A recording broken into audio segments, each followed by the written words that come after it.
Hello दोस्तों, नमस्कार। Kalyani IAS academy में आप सभी का हार्दिक स्वागत है। मित्रों, हमारे जो टॉपिक हैं भूगर्भ शास्त्र के अंतर्गत, उसमें कुछ चीजें अव्यवस्थित दी गई हैं, जैसे कि जीवाश्म। और आगे ही जब आप टॉपिक देखते हैं, जब मैंने एनालिसिस किया था सिलेबस का, तो वहीं पर बता दिया था कि जीवाश्म के साथ साथ हम कोयले का, प्राकृतिक गैसों का और पेट्रोलियम का अध्ययन करेंगे, क्योंकि जीवाश्म ईंधन के अंतर्गत ही कोयला, पेट्रोलियम और प्राकृतिक गैसें आती हैं। तो ये चूंकि अव्यवस्थित तौर पर दिए गए हैं और इन्हें हम व्यवस्थित करके एक ही टॉपिक के अंतर्गत खत्म करने का प्रयास करेंगे। अब जब आपके टॉपिक में इन चीजों को समाहित किया गया है, तो मैं बता दूं कि किस तरीके के प्रश्न यहां से बन सकते हैं। यहां से प्रश्न बन सकते हैं, एक तो जीवाश्म पूछा जा सकता है, जीवाश्म ईंधन पूछा जा सकता है। 3-3 नंबर में प्रश्न बन सकते हैं, 5 नंबर में भी जीवाश्म ईंधन आपसे पूछा जा सकता है। साथ ही साथ कोयला, पेट्रोलियम, प्राकृतिक गैसों से विस्तृत विस्तृत क्वेश्चन भी पूछे जा सकते हैं। तो इस तरीके से यहां से प्रश्न बनने की संभावना है। चूंकि अब जो आयोग ने सिलेबस चेंज किया है, उसमें सिलेबस को बहुत ही अव्यवस्थित कर दिया है कहीं कहीं पर। जैसे कि जो आपकी ऊर्जा है, जिसके अंतर्गत आप 8वीं यूनिट आती है, 8वीं यूनिट के अंतर्गत आप ऊर्जा का अध्ययन करते हैं। तो ऊर्जा का जब हम अध्ययन करते हैं, तो वहां पर ऊर्जा के 2 स्रोत देखते हैं। एक परंपरागत ऊर्जा स्रोत देखते हैं और एक गैर परंपरागत ऊर्जा स्रोत देखते हैं। तो जो परंपरागत ऊर्जा संसाधन होते हैं, उसके अंतर्गत आप जीवाश्म ईंधन का अध्ययन करते हैं, साथ ही साथ परमाणु ईंधन का अध्ययन करते हैं। और जो गैर परंपरागत होते हैं, नवीनीकरण ऊर्जा स्रोत होते हैं, उनके अंतर्गत आप बहुत सारी चीजों का अध्ययन करते हैं, जिसके अंतर्गत आप सौर ऊर्जा, वायु ऊर्जा, पवन ऊर्जा बोलते हैं, सौर ऊर्जा, पवन ऊर्जा, जल ऊर्जा, तरंग ऊर्जा, इन सभी का अध्ययन गैर परंपरागत ऊर्जा के अंतर्गत करते हैं। तो सिलेबस में जब हम ऊर्जा टॉपिक को पढ़ते थे, तो वहां पर इसको विस्तार तरीके से पढ़ते थे, लेकिन अब सिलेबस में जो परंपरागत ऊर्जा संसाधन है, उसे भूगर्भ शास्त्र के अंतर्गत ऐड कर दिया गया है। और जो गैर परंपरागत ऊर्जा स्रोत हैं, उनके लिए जो ऊर्जा वाला टॉपिक है, जो आपकी 8वीं यूनिट है, वहां पर उनका विस्तार अध्ययन पूछा गया है। वहां पर पूछा गया है कि सौर ऊर्जा, तापीय ऊर्जा, भूतापीय ऊर्जा, पवन ऊर्जा या फिर जल ऊर्जा जो है, उसकी वर्तमान स्थिति और भविष्य की स्थिति को स्पष्ट करते हुए उनको समझाइए। तो वहां पर उसको समाहित किया गया है। तो आपको कंफ्यूज नहीं होना है, आपको ऐसा नहीं सोचना है कि यह टॉपिक अधूरा है। उन्होंने कहीं ना कहीं इस टॉपिक को समाहित करके उस टॉपिक को पूरा जरूर किया है, लेकिन बस इतना किया है कि कुछ पार्ट किसी और यूनिट में रख दिया है, कुछ पार्ट कुछ और यूनिट में रख दिया है। लेकिन आपका प्रश्न पत्र एक ही दिन होना है। तो परंपरागत और गैर परंपरागत जो ऊर्जा के स्रोत हैं, चाहे आप भूगर्भ शास्त्र के अंतर्गत पढ़ें, चाहे ऊर्जा के अंतर्गत पढ़ें, वह आने एक ही प्रश्न पत्र में है। आगे पीछे उनके प्रश्न हो सकते हैं, तो आपको टेंशन नहीं लेनी है। हमने थोड़ा सा आयोग के अनुसार उनको पढ़ने का प्रयास किया है, उनको अलग अलग करके पढ़ने का प्रयास हम करेंगे। ठीक है, तो इसके अंतर्गत जो परंपरागत ऊर्जा स्रोत हैं, जिसके अंतर्गत हम जीवाश्म ईंधन का अध्ययन करते हैं, साथ ही साथ परमाणु ऊर्जा का अध्ययन करते हैं, उन्हें हम इस टॉपिक के अंतर्गत पढ़ने का प्रयास करेंगे। और जो आपके टॉपिक में समाहित हैं, कोयला, प्राकृतिक गैसें और खनिज तेल, इनका अध्ययन भी हम इसी टॉपिक के अंतर्गत करेंगे। सबसे पहले हम जीवाश्म को समझ लेते हैं। तो जो जैविक पदार्थ होते हैं, जैविक पदार्थ के अंतर्गत जीव जंतु भी आ जाते हैं, वनस्पति भी आ जाती है। तो इनके सड़ने गलने से जिस पदार्थ का या अजैविकीकरण से जिस पदार्थ का निर्माण होता है, उसे जीवाश्म कहा जाता है। और उसी जीवाश्म से जब हम ईंधन के रूप में उसका प्रयोग करते हैं, तो उसे हम क्या कहते हैं? जीवाश्म ईंधन कहते हैं। जैसे आपने देखा होगा, आपने सुना होगा कि जो कोयले का निर्माण है, वह वर्तमान समय में नहीं हुआ, वह बहुत लाखों वर्षों पूर्व जो फर्न के घने जंगल थे, जो वनस्पति थी, जो दलदल थी, उस समय पर वह धीरे धीरे परतों के रूप में जमती गई और उसके ऊपर और निक्षेप आकर जमते गए। ऐसे ये जंगल जब जम गए और फिर धीरे धीरे जीवाश्म में परिवर्तित हो गए, और जीवाश्म के रूप में इनका दहन होकर यह कोयला के रूप में परिवर्तित हो गए। इसी तरीके से जो परतदार चट्टानों की बात करें, उनमें जीवाश्मों के दहन से ही, या फिर जो पशु पक्षी होते हैं, जीव जंतु होते हैं, पेड़ पौधे होते हैं, इनके दबने से, गलने से ही प्राकृतिक गैसों का और खनिज तेलों का निर्माण हुआ। तो इनका निर्माण किसके द्वारा हो रहा है? जीवाश्मों के द्वारा हो रहा है, जीवों के अंश के द्वारा हो रहा है, इसलिए इन्हें जीवाश्म ईंधन कहा जाता है। क्लियर है?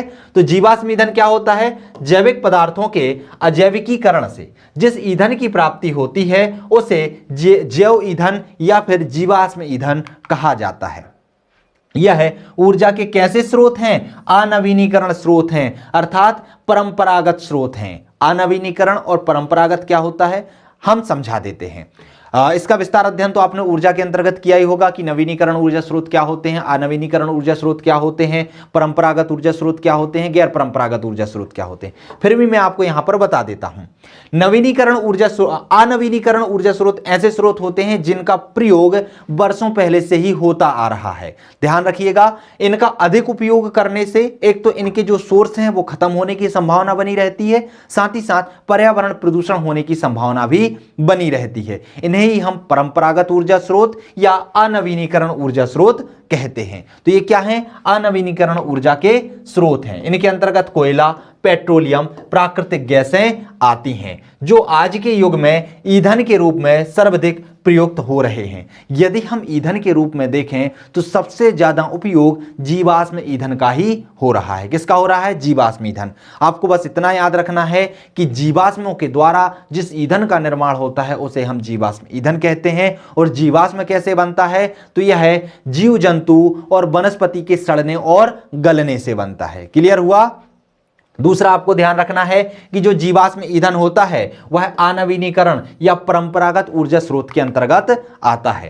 रासायनिक रूप से जीवाश्म ईंधन में मुख्यतः क्या आते हैं? हाइड्रोकार्बन आते हैं। क्या आते हैं? हाइड्रोकार्बन आते हैं। हम जीवाश्म ईंधन की हानियां देख लेते हैं कि इनके उपयोग से क्या क्या हानियां होती हैं। तो इनके उपयोग से अनेक प्रकार के पर्यावरणीय समस्याएं उत्पन्न होती हैं। कौन सी समस्याएं उत्पन्न होती हैं? पर्यावरणीय।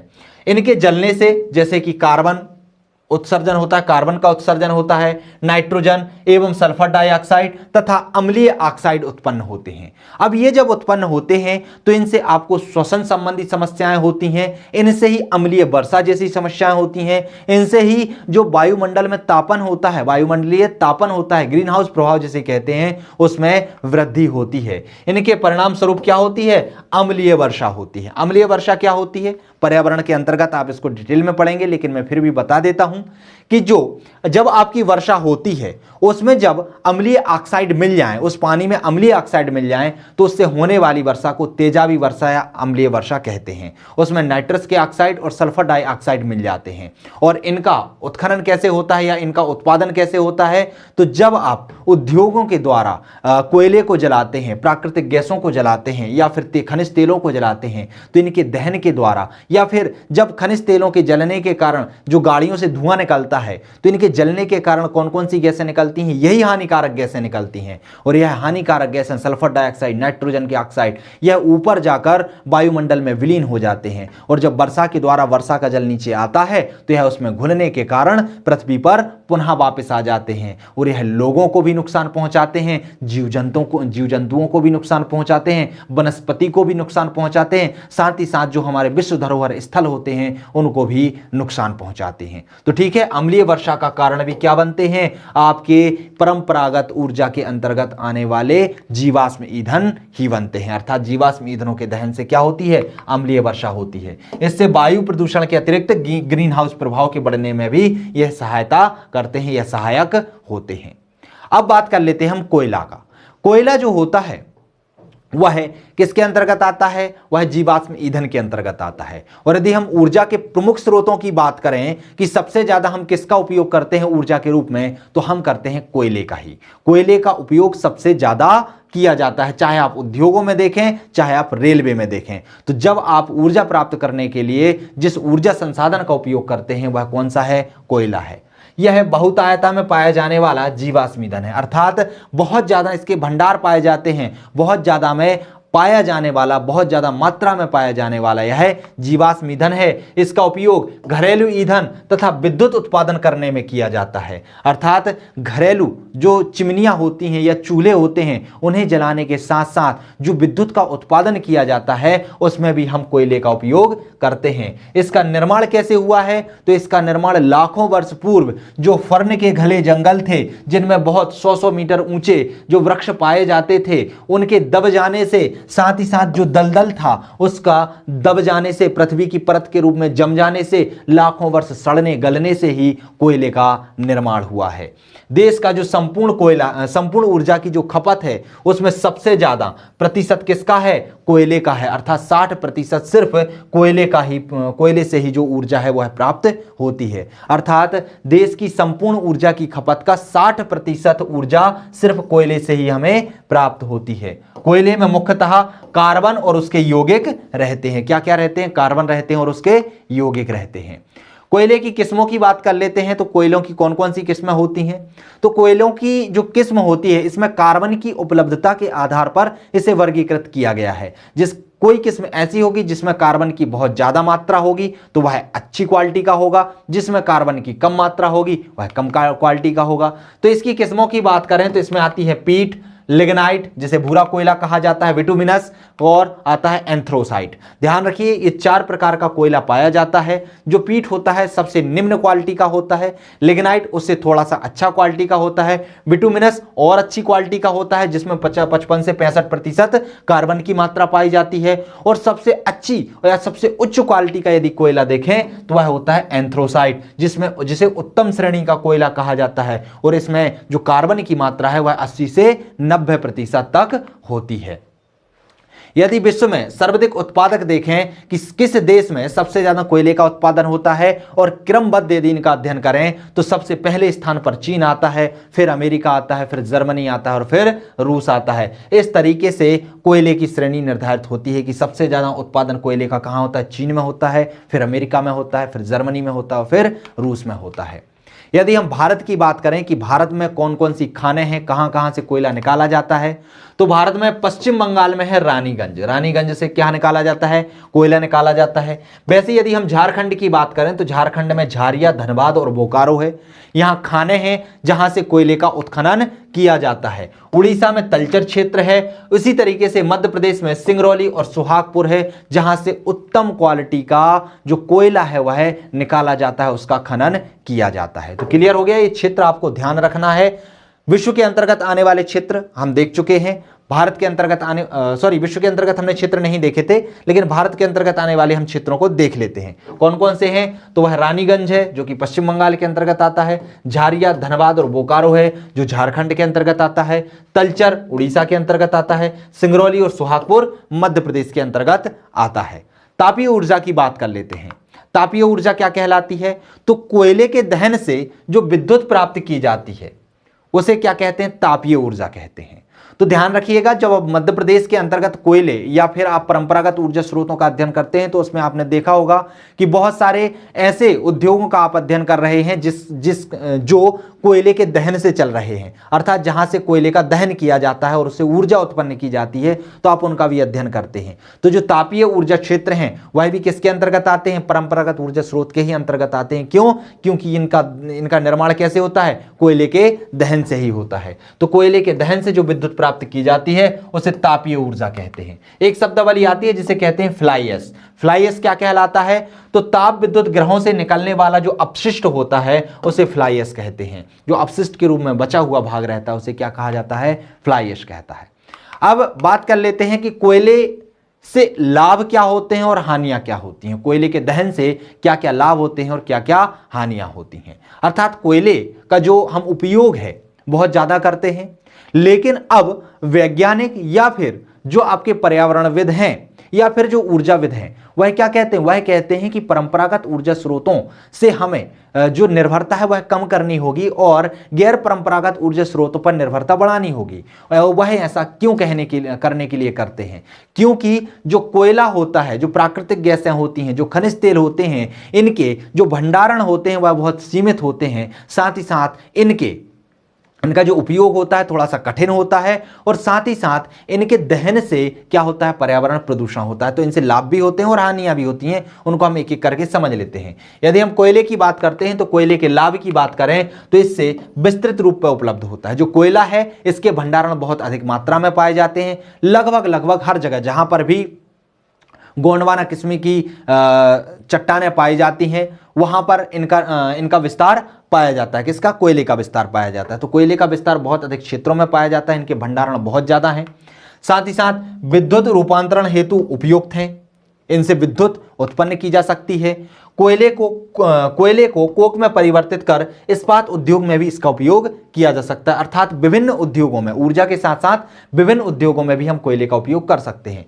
लेकिन इसकी हानियां ये हैं कि इसके दहन से सल्फर डाइऑक्साइड, नाइट्रोजन ऑक्साइड और कार्बन डाइऑक्साइड जैसी गैसें निकलती हैं, जिससे वायु प्रदूषण होता है। साथ ही साथ परिवहन हेतु ये क्या होते हैं, भारी होते हैं, अर्थात एक स्थान से दूसरे स्थान पर ले जाने में बहुत बड़ी समस्या का सामना हमें करना होता है।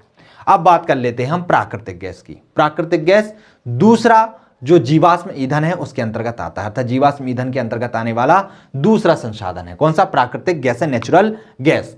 यह एक ज्वलनशील गैसीय मिश्रण है जिसमें अधिकांशतः हाइड्रोकार्बन शामिल होते हैं। हमने पहले ही देखा था कि जो जीवाश्म ईंधन होते हैं इसमें सामान्यतः क्या पाए जाते हैं, हाइड्रोकार्बन पाए जाते हैं। तो चाहे कोयला हो, चाहे पेट्रोलियम हो, चाहे प्राकृतिक गैस है, इनमें क्या पाया जाएगा, हाइड्रोकार्बन पाए जाएंगे, हाइड्रोकार्बन शामिल होंगे। यह पेट्रोलियम का ही एक प्रकार है। तो जो प्राकृतिक गैसें होती हैं वो किसका प्रकार है, पेट्रोलियम का प्रकार है। इसमें जो मीथेन है वह 85% मात्रा में पाया जाता है। जो प्राकृतिक गैसें होती हैं इसमें बहुत सारी गैसों का मिश्रण होता है, जैसे कि methane, ethane, propane, butane, pentene और अन्य एल्केन ये शामिल होते हैं। लेकिन इसमें सबसे ज्यादा मात्रा किसकी होती है, मीथेन की होती है। मीथेन 85% इनमें पाया जाता है। ईथेन 10% पाया जाता है और अल्प मात्रा में प्रोपेन, ब्यूटेन, पेंटीन और अन्य एल्कीन्स इसमें शामिल होते हैं। यह भूपर्पटी में पेट्रोलियम निक्षेपों के साथ ही पाई जाती है। तो भूपर्पटी में जहां जहां पर पेट्रोलियम निक्षेप होते हैं वहां पर प्राकृतिक गैसें पाई जाती हैं। अब भूपर्पटी क्या होती है, तो जब हमने भूगर्भ शास्त्र के अंतर्गत पृथ्वी की आंतरिक संरचना का अध्ययन किया था तो मैंने आपको बताया था कि यदि हम पृथ्वी को काटते हैं तो पृथ्वी की जो सबसे ऊपरी परत होती है इसे पर्पटी कहते हैं, उसे ही भूपर्पटी कहा जाता है। फिर इसके नीचे मेंटल आता है और फिर क्रोड आता है। तो पर्पटी में कहीं कहीं पर दरारें और परतदार चट्टानें पाई जाती हैं। तो उन्हीं परतदार चट्टानों में चूंकि क्या हुआ है, जीवाश्मों के दबने के कारण कोयले का भी निर्माण हुआ है, प्राकृतिक गैसों का भी निर्माण हुआ है और पेट्रोलियम का भी निर्माण हुआ है। तो परतदार चट्टानों में यह पेट्रोलियम निक्षेपों के साथ ही पाई जाती है। उपयोग कहां कहां होता है, तो घरेलू और वाणिज्यिक दोनों प्रकार से हम इनका उपयोग कर सकते हैं। घरेलू में देखें तो घरेलू में हम चिमनियों में, वाटर हीटरों में, खाना पकाने के स्टोव में, संपीड़ित रूप में परिवहन हेतु सीएनजी के रूप में भी इसका उपयोग हम करते हैं। तो आपने देखा होगा कि जो प्राकृतिक गैसें होती हैं आप सिलेंडरों के रूप में उनका उपयोग करते हैं, वाहनों को चलाने में उनका उपयोग करते हैं, खाना पकाने में उनका उपयोग करते हैं, वाटर हीटरों में उनका उपयोग करते हैं, चिमनियों में, बड़े बड़े उद्योगों में करते हैं। उसी तरीके से वाणिज्यिक उद्योग की बात करें तो ईंट भट्टी या चीनी के बर्तन निर्माण में जो उद्योग होते हैं उनमें भी हम किसका उपयोग करते हैं, उसमें हम प्राकृतिक गैसों का उपयोग करते हैं। लाभ और हानियां देख लेते हैं। तो कोई भी चीज है, मैंने अभी बताया था कि उसकी लाभ और हानियां दोनों होते हैं। तो यदि हम इसके लाभ की बात करें तो यह आसानी से परिवहनीय होती है, अर्थात पाइपलाइनों के माध्यम से एक स्थान से दूसरे स्थान तक हम इसे आसानी से पहुंचा सकते हैं। तो ये क्या होती है, परिवहनीय होती है बहुत आसानी से। जैसे कि कोयला था, कोयला क्या था, परिवहनीय नहीं था, इसको लाने ले जाने में बहुत ज्यादा समस्याओं का सामना करना पड़ रहा था। लेकिन मान लीजिए कि कोई एक स्थान पर यहां पर प्राकृतिक गैस का उत्खनन हुआ है, यहां पर प्राकृतिक गैस निकली है और यदि हमें इसे दूसरे स्थान पर ले जाना है तो हम बहुत आसानी से पाइपों के माध्यम से इसे ले जा सकते हैं। बस एक बार कॉस्टिंग ज्यादा आती है पाइपलाइन बिछाने की, उसके बाद फिर यह हमेशा के लिए सस्ती हो जाती है। लेकिन कोयला क्या होता है, कोयले को आपको ट्रकों के माध्यम से, ट्रेनों के माध्यम से, इसके माध्यम से ढोना होता है, जिसमें ढुलाई भाड़ा महंगा हो जाता है। तेल और कोयले से अधिक स्वच्छ होते हैं, इनके दहन से बहुत कम प्रदूषण होता है, बहुत कम जो विशुद्ध गैसें होती हैं, विषैली गैसें होती हैं, बहुत कम मात्रा में निकलती हैं। साथ ही साथ ये कैसी होती है, सस्ती होती है। हानियां क्या क्या होती हैं, तो तेल अधिप्लवन एवं गैस रिसाव के कारण ऑक्सीजन का अपक्षय होता है। तो इससे क्या होता है, एक तो यदि इनका रिसाव हो जाता है तो इससे क्या हो जाता है, ऑक्सीजन का अपक्षय होने लगता है, ऑक्सीजन की मात्रा वायुमंडल में कम होने लगती है। साथ ही साथ इनके दहन से जो सल्फर डाइऑक्साइड और नाइट्रोजन के ऑक्साइड निकलते हैं तो उससे अम्लीय वर्षा का ये कारण बन जाती है। साथ ही साथ नए ईंधन का अन्वेषण आसान नहीं है, अर्थात जो इनके स्रोत हैं वो सीमित हैं। एक बार वो जब निकल गए तो इससे हम कोई और ईंधन नहीं बना सकते। एक बार उसका दहन हो गया मतलब वह स्वतः खत्म हो जाते हैं और यदि इसके भंडारण समाप्त हो जाएंगे तो यह स्रोत भी धीरे धीरे समाप्त हो जाएगा। तो इसके जो भंडारण है वो कैसे हैं, सीमित हैं। क्लियर हुआ, तो यह इसकी हानियां हैं। भारत में सर्वाधिक संकेंद्रण इसका कहां पर है, तो बॉम्बे हाई और वसीम क्षेत्रों में है। इसके अतिरिक्त भी जगतिया जो कि गुजरात के अंतर्गत आता है, नहरकटिया जो कि असम के अंतर्गत आता है, जैसलमेर जो कि राजस्थान के अंतर्गत आता है, यहां पर भी इसके संकेंद्रण पाए जाते हैं, इसके भंडारण पाए जाते हैं। तो भारत में यदि इनके क्षेत्र पूछे जाएं तो आपको कहां कहां लिखना है, बॉम्बे हाई लिखना है, वसीम क्षेत्र लिखना है, साथ ही साथ जगतिया गुजरात का जगतिया, असम का नहरकटिया और राजस्थान का जैसलमेर क्षेत्र लिखना है। सबसे अधिक उत्पादन कहां पर होता है, अपतटीय क्षेत्र असम और गुजरात में होता है। अपतटीय क्षेत्र के अंतर्गत ये बॉम्बे हाई वगैरह आ जाते हैं। इसके साथ ही साथ असम और गुजरात क्षेत्र में इसका सबसे अधिक उत्पादन होता है। बात कर लेते हैं पेट्रोलियम की। तो पेट्रोलियम भी क्या है, एक प्रकार का जीवाश्म ईंधन है जो कि प्राकृतिक गैसों के साथ में परतदार चट्टानों में पाया जाता है। बहुमूल्य होने के कारण इसे काला सोना कहा जाता है। क्या कहा जाता है, काला सोना। तो यदि 3 नंबर में आपसे काला सोना लिखा आ जाए तो आप समझ जाना पेट्रोलियम के विषय में आपसे पूछा जा रहा है। यह टर्सरी यौगिकीय अवसादी चट्टानों से प्राप्त होता है। किसमें, अवसादी जो परतदार चट्टानें होती हैं उससे ही यह प्राप्त होता है। इसके अंतर्गत पेट्रोल, डीजल, गैसोलीन, मिट्टी का तेल आदि आते हैं। जब खनन किया जाता है तो वहां से पेट्रोलियम निकलता है और पेट्रोलियम का फिर शुद्धिकरण करके उससे ही पेट्रोल बनता है, उससे ही डीजल बनता है, उससे ही गैसोलीन बनता है और उससे ही मिट्टी का तेल बनता है। तो ये सारी चीजें इसके माध्यम से ही निकाली जाती हैं। भारत में इसके 4 प्रमुख उत्पादक क्षेत्र हैं। कौन कौन से क्षेत्र हैं वो देख लेते हैं। जैसे कि जो ब्रह्मपुत्र घाटी है असम के अंतर्गत आती है, गुजरात का तट है, पश्चिमी अपतटीय क्षेत्र है और पूर्वी अपतटीय क्षेत्र है। तो पश्चिमी अपतटीय क्षेत्र, पूर्वी अपतटीय क्षेत्र, गुजरात का तट और ब्रह्मपुत्र घाटी, ये क्या है, इसके प्रमुख उत्पादक क्षेत्र हैं। भारत में सर्वप्रथम पेट्रोलियम की खोज कब की गई थी, 1860 में असम में की गई थी। कहां पर की गई थी, 1860 में की गई थी असम में। सबसे पहले तेल का उत्खनन कहां पर हुआ था, तो जो माकुम क्षेत्र है तथा डेगवोई है, दोनों ही कहां पर है, असम में है। तो यहां पर सबसे पहले तेल का उत्खनन किया गया था, लेकिन खोज पहले कर ली गई थी, उत्खनन थोड़े से बाद में प्रारंभ हुआ था। तेल उत्पादन एवं अनुसंधान हेतु 1956 में ओएनजीसी का गठन किया गया। तो यह पूछा जा सकता है कि ओएनजीसी का गठन कब किया गया और किस हेतु किया गया, तो तेल के उत्पादन और अनुसंधान करने के लिए इसका गठन किया गया था। हाल ही में अभी समय में ओएनजीसी द्वारा राजस्थान में कुछ तेलों के क्षेत्र खोजे गए हैं, जिनमें प्रमुख क्या क्या हैं, जिनमें प्रमुख है मंगला, भाग्यम और ऐश्वर्य। यहां पर मैं आपको बता दूं कि इन क्षेत्रों से प्रश्न 3-3 नंबर में बन जाते हैं।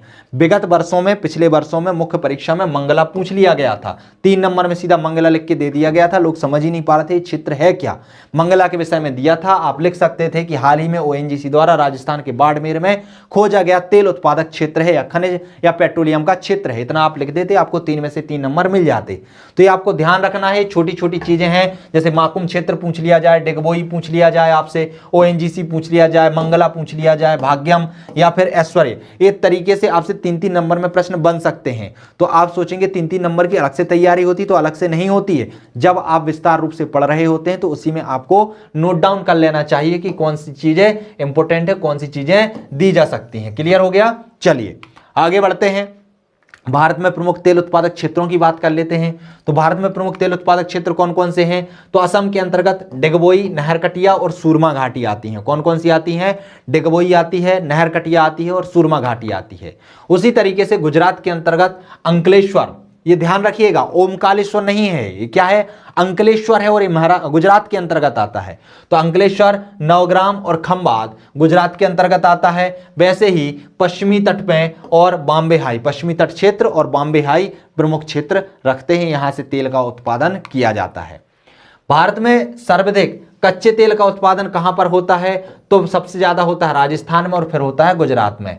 भारत में पहली तेल शोधनशाला 1983 में डेगवोई में स्थापित की गई थी। कहां पर स्थापित की गई थी, डेगवोई में। तो यह भी चीज आपको ध्यान रखना है। वर्तमान में देश में कुल कितने तेल शोधक कारखाने हैं, तो 22 तेल शोधक कारखाने हैं। यह भी चीज आपको ध्यान रखना है, 3 नंबर में आपसे पूछी जा सकती है। अब पेट्रोलियम के दहन से क्या क्या हानियां होती हैं, क्या क्या लाभ होते हैं, अर्थात जो ऊर्जा संसाधन है जो कि परंपरागत ऊर्जा संसाधन के अंतर्गत आता है, तो जो वैज्ञानिक हैं वह इस पर निर्भरता को कम करने की बात क्यों करते हैं। साथ ही साथ इसका हम उपयोग क्यों करते हैं, तो इसका कुछ लाभ होगा और कुछ हानियां होंगी। तो देख लेते हैं लाभ क्या क्या है। सबसे पहले तो यह आसानी से परिवहनीय है, अर्थात टैंकरों के माध्यम से हम इसे एक स्थान से दूसरे स्थान पर ले जा सकते हैं। साथ ही साथ यह पेट्रो रसायन उद्योग का आधार है। पेट्रो रसायन उद्योग के माध्यम से हम बहुत सारी चीजों में इसका उपयोग कर सकते हैं और बहुत सारी चीजों का निर्माण कर सकते हैं। हानियां क्या है? तेल अधिप्लवन। तेल अधिप्लवन क्या होता है? जब टैंकरों को हम बड़ी बड़ी जहाजों के माध्यम से एक स्थान से दूसरे स्थान समुद्र के माध्यम से ले जा रहे होते हैं और यदि वहां पर रिसाव हो जाता है तो इससे अधिप्लवन की समस्या आती है। यह समुद्र में फैल जाता है और समुद्र में फैल जाने के कारण जो वहां के जीव जंतु होते हैं उनके लिए यह मौत का कारण बन जाता है। साथ ही साथ इसके दहन से बहुत सारी गैसें निकलती हैं जो कि अम्लीय वर्षा के लिए उत्तरदायी होती हैं। साथ ही साथ नई ईंधन का अन्वेषण इससे नहीं होता है। एक बार इसका उपयोग करने के बाद यह खत्म हो जाता है, अर्थात इसके भंडारण भी सीमित हैं और यदि इसका हमने पूरी तरीके से खनन कर लिया तो इसके भंडारण धीरे धीरे करके आगे चल के आने वाले समय में समाप्त हो जाएंगे। तो क्या है? यह इसकी हानियां हैं। अब बात कर लेते हैं परमाणु ऊर्जा। परमाणु ऊर्जा हाल ही आपके सिलेबस में नहीं दिया हुआ है, लेकिन हम इसको पढ़ लेते हैं क्योंकि यह भी परंपरागत ऊर्जा संसाधन के अंतर्गत आता है। यह प्राकृतिक रूप से प्राप्त होने वाले रेडियो सक्रिय पदार्थ जैसे कि थोरियम और यूरेनियम के परमाणुओं के केंद्रण में संग्रहित ऊर्जा से प्राप्त की जाती है। तो जो यूरेनियम थोरियम होते हैं, इनके परमाणु के जो केंद्र होते हैं उसमें जो संग्रहित ऊर्जा होती है उसके माध्यम से हम जो ऊर्जा प्राप्त करते हैं उसे परमाणु ऊर्जा कहते हैं। ये पदार्थ नाभिकीय रिएक्टरों में नाभिकीय विखंडन की क्रिया के द्वारा ऊर्जा प्रदान करते हैं। तो क्या किया जाता है? यूरेनियम और थोरियम का जो नाभिकीय रिएक्टर होते हैं, बड़े बड़े उद्योग लगाए जाते हैं जिनमें नाभिकीय रिएक्टरों में हम नाभिकीय विखंडन की क्रिया करते हैं। ध्यान रखिएगा, दो क्रियाएं होती हैं, एक नाभिकीय संलयन की क्रिया होती है, नाभिकीय विखंडन की क्रिया होती है। नाभिकीय संलयन में क्या होता है कि परमाणुओं के नाभिक, बहुत सारे नाभिक क्या होते हैं? जुड़ते जाते हैं, ठीक है, और एक बड़ा नाभिक बनाते हैं। तो ये नाभिकीय संलयन कहलाता है। और नाभिकीय विखंडन में क्या होता है? एक बड़ा नाभिक बहुत सारे छोटे छोटे नाभिकों में टूट जाता है, फिर ऐसे ही इनका भी विखंडन होता रहता है। इस तरीके से इससे ऊर्जा भी निकलती रहती है। तो ये क्या कहलाता है? नाभिकीय विखंडन कहलाता है। जो परमाणु बम बनता है वो नाभिकीय विखंडन की क्रिया के द्वारा बनता है। जो हाइड्रोजन बनता है, बम बनता है, वह नाभिकीय संलयन की क्रिया से बनता है। जो नाभिकीय संलयन की क्रिया से हाइड्रोजन बम बनता है ये बहुत ही विनाशकारी होता है। क्यों होता है? क्योंकि इससे नाभिक, बहुत सारे छोटे छोटे नाभिक जुड़कर एक बड़ा नाभिक बन रहे हैं और यह क्रिया लाखों वर्षों तक चलती रहती है। और ध्यान रखिएगा, जो सूर्य हैं, जो तारे हैं, इनमें जो ऊर्जा का स्रोत है वह नाभिकीय संलयन की क्रिया के द्वारा ही प्राप्त होता है। उसमें क्या होती है? नाभिकीय संलयन की क्रिया होती है। और नाभिकीय विखंडन की क्रिया कहां पर होती है? परमाणु बमों में होती है। अब ध्यान रखिएगा, दो चीजें होती हैं। परमाणुओं का जब विखंडन किया जाता है और यदि यह नियंत्रित तरीके से होता है तो इसका उपयोग हम नाभिकीय रिएक्टर के रूप में ऊर्जा उत्पादन में कर सकते हैं। लेकिन इनका विखंडन जब अनियंत्रित तरीके से हो तो इससे हम परमाणु बम का निर्माण कर सकते हैं। तो क्लियर हो गया? तो बस परमाणु बम और नाभिकीय रिएक्टर से ऊर्जा प्राप्त करने में बस नियंत्रण और अनियंत्रण का ही अंतर है। यदि इसके विखंडन को नियंत्रित कर लिया जाए नियंत्रित तरीके से तो हम इससे बहुत सारी ऊर्जा प्राप्त कर सकते हैं, अर्थात यह विज्ञान का वरदान के रूप में हमारे सामने आ सकता है। लेकिन यदि हम इसके विखंडन की क्रिया को नियंत्रित नहीं कर पाते हैं, अनियंत्रित तरीके से इसका विखंडन बढ़ता रहता है, तो इससे ऊर्जा बहुत अधिक मात्रा में निकलती है और इसका हम क्या नहीं कर सकते? नियंत्रण नहीं कर पाते हैं। और इसलिए यह विज्ञान का अभिशाप के रूप में भी हमारे सामने उपस्थित होती है। तो क्लियर हुआ? चलिए बात कर लेते हैं यूरेनियम और थोरियम की। तो जो यूरेनियम है वह झारखंड के जादूखेड़ा क्षेत्र से निकाला जाता है। यहां पर यूरेनियम की बहुत बड़ी बड़ी खानें हैं। भारत में राजस्थान तथा झारखंड के पास यूरेनियम के विशाल निक्षेप उपस्थित हैं। थोरियम की बात करें तो थोरियम केरल की मोनोजाइट बालू में पाया जाने वाला प्रमुख आणविक खनिज है। कैसा खनिज है? आणविक खनिज है। और कहां पर पाया जाता है? तो केरल की मोनोजाइट बालू में पाया जाता है। तो यह भी बहुत महत्वपूर्ण है, प्रश्न पूछा जाता है, आपको यहां पर ध्यान रखना है। भारत का इसके उत्पादन में प्रथम स्थान है, अर्थात विश्व में सबसे ज्यादा उत्पादन थोरियम का कौन करता है? भारत करता है। अब भारत के परमाणु ऊर्जा के प्रमुख केंद्र देख लेते हैं कि कहां कहां पर हमने नाभिकीय रिएक्टरों को स्थापित किया गया है। तो कलपक्कम जो कि तमिलनाडु में है, तारापुर जो कि महाराष्ट्र में है, राणा प्रताप सागर जो कि राजस्थान के कोटा में है, नरोरा जो कि उत्तर प्रदेश में है और कैगा जो कि कर्नाटक में है। ध्यान रखिएगा, ये कोई भी क्षेत्र आपसे 3 नंबर में लिखने के लिए दे सकते हैं, सीधा कलपक्कम लिख दिया जाएगा और बस अब आपको 3 शब्दों में 3 नंबर में इसके लिए लिखना होगा। तो आपको पता होना चाहिए कि ये चीज है क्या। ठीक है। दूसरा तो ये क्या है, परमाणु ऊर्जा का प्रमुख केंद्र है। और दूसरा कहां पर है, तो यह तमिलनाडु में है। तो ये 2 या 3 फैक्ट आपको याद रखना है। कल्पक्कम तमिलनाडु में है, तारापुर महाराष्ट्र में है, राणा प्रताप सागर राजस्थान के कोटा में है, नरोरा उत्तर प्रदेश में है और कैगा कर्नाटक में है। भारत का प्रथम परमाणु विद्युत तापग्रह कहां पर स्थापित किया गया था, तो तारापुर महाराष्ट्र में स्थापित किया गया था। यह ध्यान रख लीजिए, क्योंकि यह एक बार प्रश्न पूछा जा चुका है, आगे भी पूछे जाने की संभावना है। तो सीधा आया था कि भारत का प्रथम परमाणु विद्युत तापग्रह कौन सा था, तो कौन सा था, तारापुर था। और यह कहां पर है, महाराष्ट्र में है। तो तारापुर अकेला भी लिखा आ सकता है, तो आपको दोनों चीजें ध्यान रखनी है। और इसका निर्माण संयुक्त राज्य अमेरिका की सहायता से 1969 में किया गया था और 1972 में इसने उत्पादन कार्य प्रारंभ किया था। प्रश्न पूछा गया था कि भारत का प्रथम परमाणु विद्युत तापग्रह कौन सा है और इसने ऊर्जा का उत्पादन करना कब प्रारंभ किया था। तो आपको दोनों ध्यान रखना है कि इसकी स्थापना कब हुई थी, किसकी सहायता से हुई थी और ऊर्जा उत्पादन करना इसने कब प्रारंभ किया था और यह कहां पर स्थित है। क्लियर हुआ दोस्तों। तो दोस्तों इस टॉपिक में इतना ही। इसके साथ ही ये यूनिट आपकी समाप्त होती है। इसके अंतर्गत और छोटे छोटे से कुछ पॉइंट बचे हुए हैं, जिसके अंतर्गत आपको मृदा का निर्माण अध्ययन करना था, साथ ही साथ भूजल का अध्ययन करना था। तो ऐसे छोटे छोटे टॉपिक हैं जिन्हें आपने विस्तार तरीके से प्रथम प्रश्न पत्र के खंड बा, जिसमें हम भूगोल का अध्ययन करते हैं, वहां पर इसका विस्तार तरीके से अध्ययन किया है। तो आप उनका अध्ययन वहां से कर लीजिएगा, क्योंकि वहां पर आप इनको पढ़ेंगे ही, उन्हीं का उपयोग आपको थर्ड पेपर में यहां पर भी करना है। तो इसके साथ ही आपकी ये जो यूनिट है वह समाप्त होती है।